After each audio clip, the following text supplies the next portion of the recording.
were able to pull off a 27-24 win. So, Shannon, how different will this game be? Well, considering Eric Fisher seems to be out, Skip, and he might be gone. It looked like he ruptured his Achilles. It looked like it. That's what it looks like. I watched Andy Reid go to the sideline and hug him. You don't hug a guy like that, Skip, for a guy that you will believe will be back in 2 weeks. I agree. Now, they're already playing the game without Mitchell Schwartz, who's their outstanding right tackle. Now, Fisher, that means they'll move, I believe they moved Remmers from right tackle to left tackle, and they brought the swing tackle in. So, Skip, that's going to be a huge source, because what they were able to do last time was neutralize somewhat Shaq Barrett and JPP. Now, Shaq did end up getting home because they were about to blow the game open. Skip, remember, it was 17-0, and Shaq Barrett somehow escaped through and got a forced fumble. It really turned the tempo, because I believe it was about to be 24-0, and from that, all intents and purposes, the game would have been over. Agreed. So for me, that's going to be the key.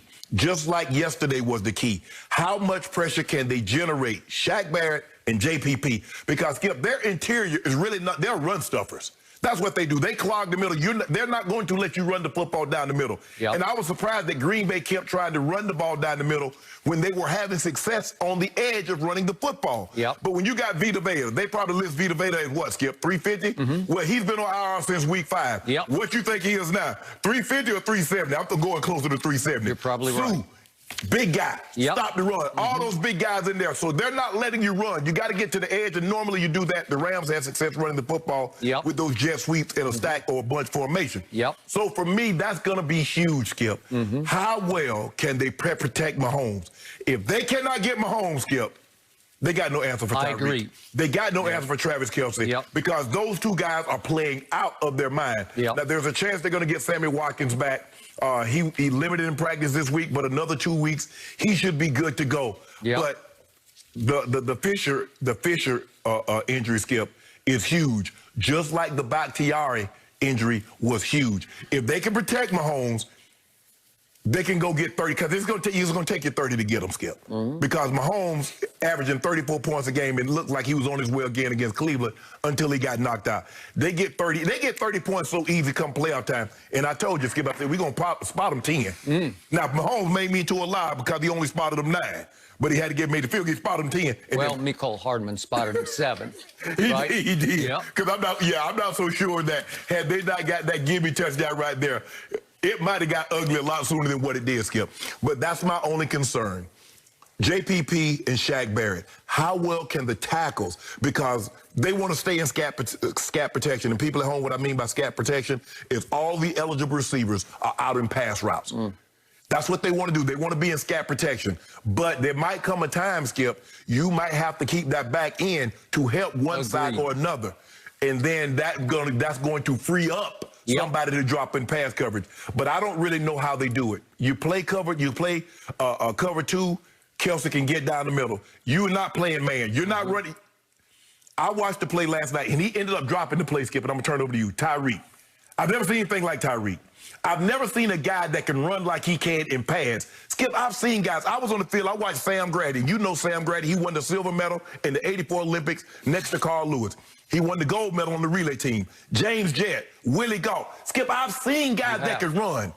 But I've never seen anybody that can run in pads and can shift like this kid can. I agree. And his acceleration, and that's what scares you, Skip. You see, he got inside. And when he got, look at this, Skip, ain't nobody else getting up out of this. He can just run like that. So the question is, Skip, can the Kansas City offensive line, can they hold up? You would be foolish, Todd Bowles, to play that man right there, single coverage. You would be out of your mind. Okay. So, I will be the first to concede. Tom Brady does not have a Tyreek, nor does he have a Kelce. They just might be the 2 best receivers in all of pro football, and they're both on the same team, targets of the best throwing quarterback in the league, in Patrick Mahomes.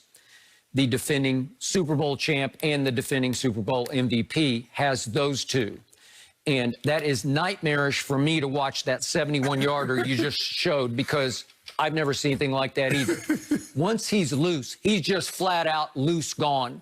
And the speed is breathtaking. And I still haven't gotten over the nightmarish first quarter of November 29th at Tampa Bay, during which Tyreek Hill caught 203 yards worth of balls. Think about that. 203 in the first quarter.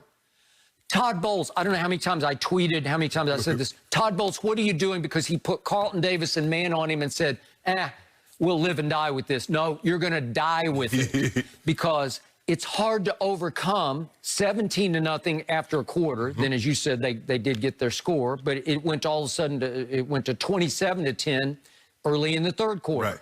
And I'm thinking, man, they just can't stop them. Then they finally backed off. They finally quit blitzing, and they said, let's just play too deep. Let's just play, however you want to say it. You call it 22-man, whatever you want to call it. They're going to play Tampa 2, too deep with man under. Okay. It looks like cover 3 because Devin White is headed down the middle of the field. Okay.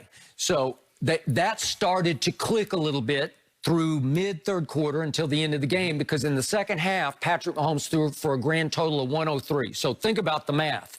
He threw for 203 in the first quarter to one man. And then for the last 2 quarters of the game, he threw for a grand total of 103 because they started to settle in and draw a bead on keeping everything under them. Right. Nothing cheap, nothing deep. Don't let them get ahead of steam and get past you because you're dead.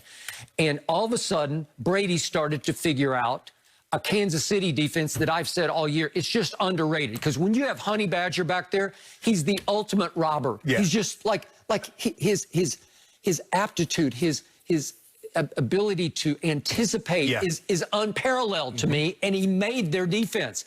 And Steve Spagnuolo, does he not know how to play Brady? Well, he obviously does, because he was the architect of the first Eli Super Bowl Giants defense. And I think the thing is, Skip, is that what Todd decided to do, he's like, you remember, we discussed it.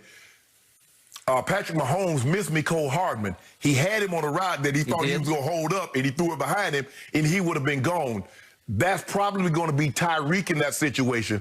Skip, but I think the thing is for them is that they're going to try to run the football. Kansas City's defense is built to play with the lead. Buffalo was unwilling to try to run the football other than quarterback scramble. I agree. If you get behind them, and that's what they try to do, Skip, if they can race out in front of you, put you down, and now they can just play you straight up.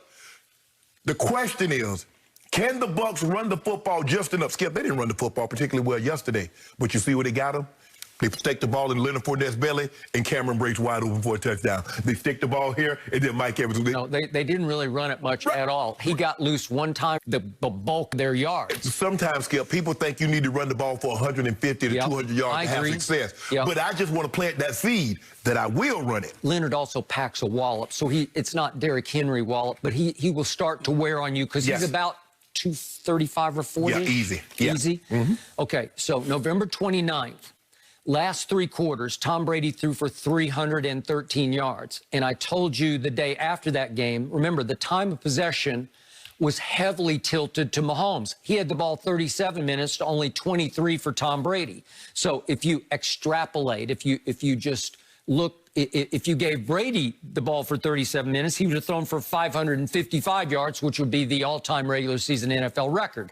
But the point is, he just didn't have the football. Maybe they can retilt the playing field by running the ball a little bit more, or maybe they can do it by playing, maybe there'll be a couple of more 3-and-outs or 7-and-outs or 9-and-outs without points. Okay? So the point was, Brady got hot in the fourth quarter, and he led them on a 75-yard yard drive in 8 plays, and then they went 73 and 10, and he hit Mike Evans both times for touchdowns. And all of a sudden, it's 27-24, Mahomes, with 4:10 left. And you know what happened. The Bucs defense hadn't been brought to a boil yet. It needed to make one and only one more play. I believe Brady would have won the game because he was hot-handed if he'd gotten the